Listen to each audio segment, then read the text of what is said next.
Ken. And I'm Bridget. And we're the Fergusons. You know it. So back at you once again, just telling our story, and it's getting thick. It's getting thick like gravy, y'all. So I'm gonna just let Babe talk right quick. You know, like the day we were meeting, like tell your part of it. Then I'm gonna. Okay, so I had a busy November. Remember, Ty tributed. I was doing all the things, and then I went to Jacksonville for a trip. So when I came back from the trip, I went to church. And she was like, oh, you're gonna have this date, you're gonna have this date. And I'm like, yo, I'm tired from traveling. I don't wanna have to put on no heels. I just wanna be real comfortable. She was like, girl, you don't have to do none of that. Don't worry about it. Don't worry about that. Excuse me, y'all, that was my foot.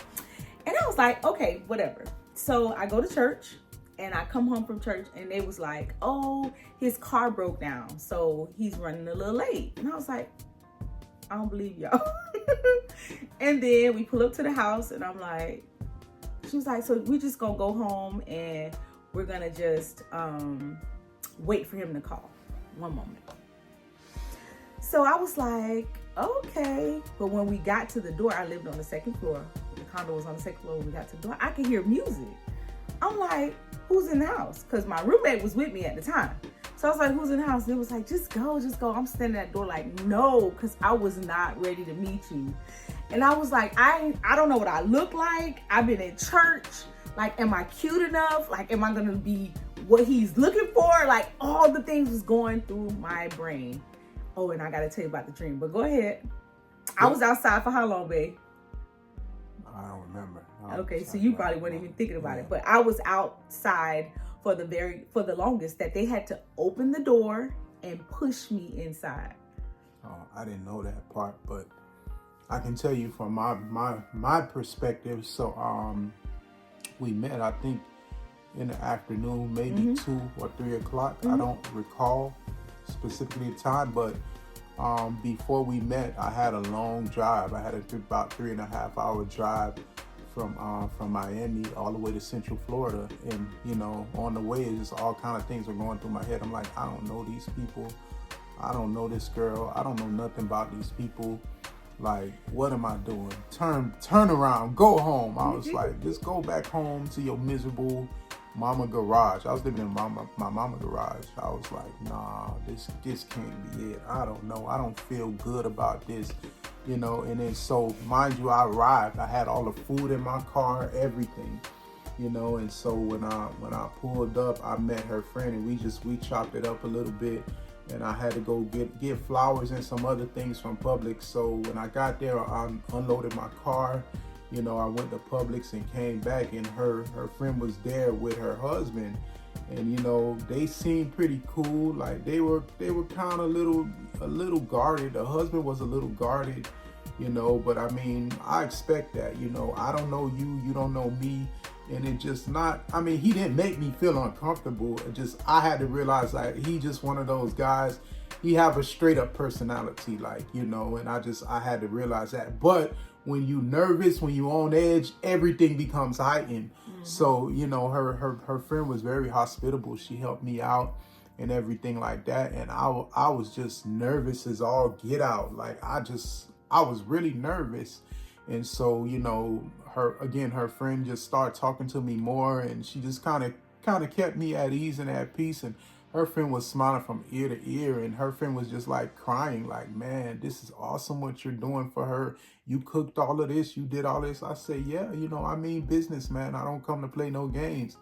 And so I was talking more with her friend, you know, and then I started talking to the friend husband, and we just started chopping it up.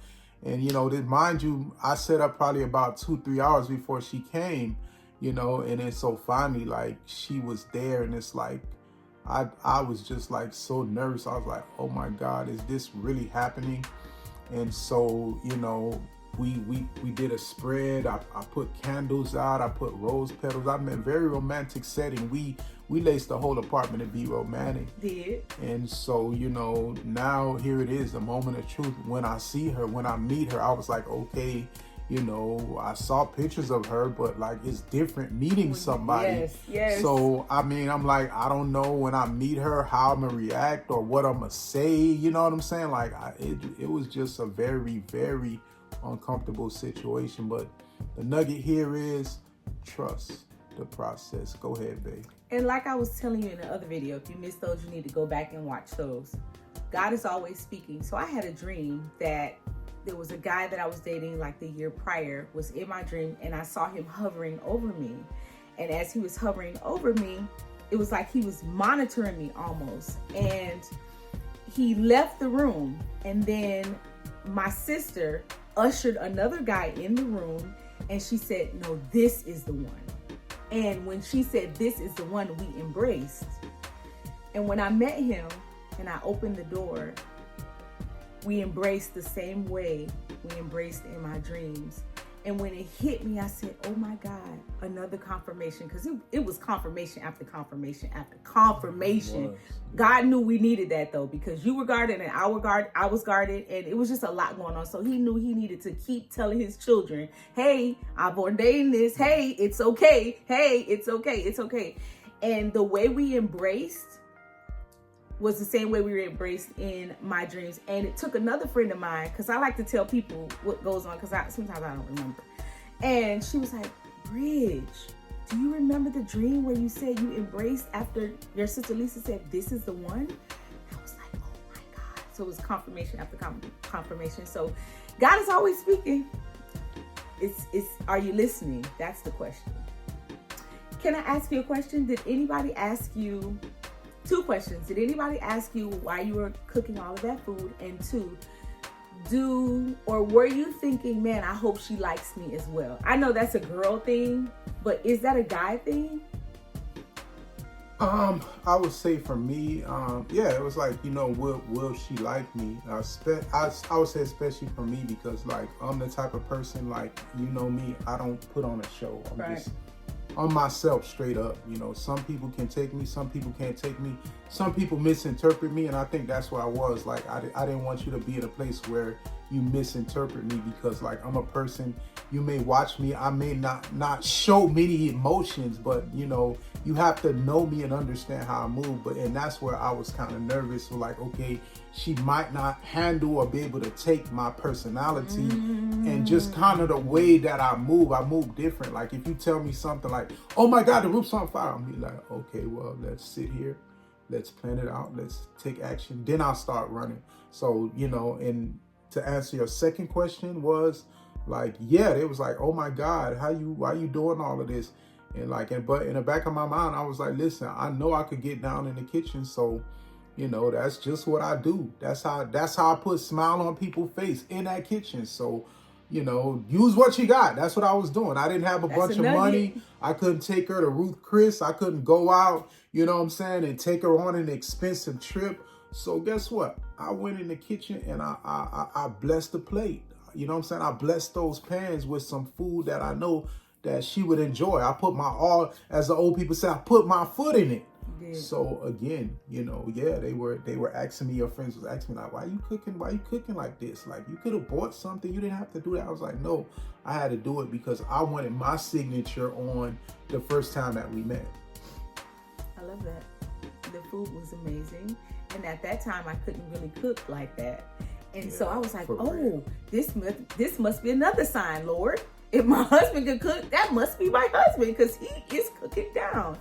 But I'm a good cook now, right, babe? Tell the people. Excellent cook. Back then, you couldn't season an egg. Just being honest with you, but you've come a long way, and that's another nugget in marriage. Like it's a growing process. Yes. Like, she got to grow me, and I got to grow her. And that's what happens when you're with your destiny partner. You're going to grow each other. You're going to challenge each other. You're going to push each other, not in an antagonizing dimension, but in a way where you lift your partner up. Absolutely. So again, that was the first date. And guess what? That was the beginning of the first date. That was the beginning of the first date. So guess what? The next part during the date, we're going to talk about some juicy stuff. And yeah, listen, I'm a man of God. She a woman of God. But baby, during that, I'm gonna spoil it a little bit. During that night, baby, we spent the night together. Indeed. That's how much I hit it out the park. Indeed. But you know what? It wasn't no nookie action though. But we gonna give you that part. You got to come back to see if it was nookie action or not. We gonna tell you what type of action went down. Exactly. It was some action going down. But we gonna give you that part next time. Stay around for the juicy steak. And thanks for watching. And if it's blessing you, and you know, or if you know somebody that needs this encouragement, share it, please. Like and subscribe. Subscribe to us. We gonna go through the whole journey, even to where we are today. We're gonna take you through all the nuances, the ups, the downs, the good, the bad, and the ugly. Once again, thank you so much for watching and subscribing. We love you. Bye.